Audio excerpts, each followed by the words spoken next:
Džunglou viedla jedna trasa, vôkol všade plná blata. Vláčik loko jazdil ňou stále, každou cestou mal na mále. Rušen riadil starý detko, o vláčiku vedel úplne všetko. Detko vláčik kúpil mladý, nikdy sa necíti s ním starý.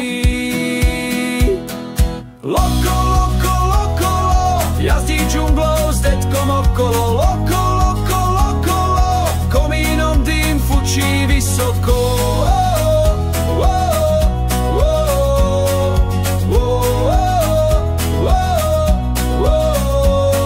Za sebou ťahajú tri vozne, nikdy nechodia do stanice pozde. Pasažieri sú zvieratka i ľudia, vo vláčiku nikdy sa nenúdia. Loko, loko, loko, jazdí džunglou s detkom okolo. Loko, loko, loko, komínom dým fučí vysoko.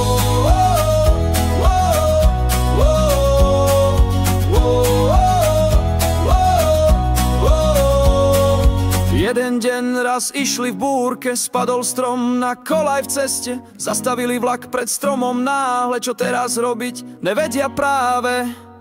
Dvaja medvedi z vlaku vystúpili, k padlému stromu si rýchlo pristúpili. Priviazali strom mogate, odsunuli strom hneď strate. Všetci vo vláčiku medveďom tlieskali a s píšťalkou vláčika si slávnostne výskali.